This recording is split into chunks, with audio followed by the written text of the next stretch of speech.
শেখ হাসিনা ক্ষমতায় থাকার জন্য সংবিধান কেটে ছিন্ন বিচ্ছিন্ন করেছে, এমনভাবে করেছে যে আর অবশিষ্ট বেশি কিছু নেই।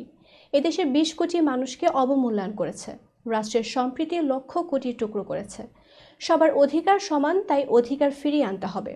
প্রতিনিধি আনিসুর রহমান জানান, সোমবার বিকেলে সাভার পৌর এলাকার ব্যাংক কলোনি মাদ্রাসার মাঠে বিএনপির ভারপ্রাপ্ত চেয়ারম্যান তারেক রহমান কর্তৃক জাতির সামনে উপস্থাপিত রাষ্ট্র কাঠামোর মেরামতের ২১ দফা বাস্তবায়নের লক্ষ্যে মতবিনিময় ও শীত বস্ত্র বিতরণী অনুষ্ঠানে প্রধান অতিথির বক্তব্যে সাভার উপজেলার বিএনপির সাবেক সভাপতি হাজী জামাল সরকার একথা বলেন।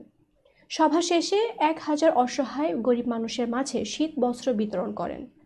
সাভার পৌর বিএনপির সভাপতি ও ঢাকা জেলা বিএনপির সিনিয়র সহসভাপতি খন্দকার শাহ মাইনুল হোসেন বিল্টুর সভাপতিত্বে সভায় অনেকের মধ্যে উপস্থিত ছিলেন সাভার বনগাঁও ইউনিয়নের সাবেক চেয়ারম্যান সাইফুদ্দিন সাইফুল, আশুলিয়ার ধামসোনা ইউনিয়নের সাবেক চেয়ারম্যান আব্দুল গফুর, ঢাকা জেলা শ্রমিক দলের সভাপতি দীন ইসলাম, আশুলিয়া থানা বিএনপির সহ সভাপতি আব্দুল বাশের দেওয়ান, হাজী ওমর আলী ডাওর, আবদুল্লাহ ইউসুফ প্রমুখ।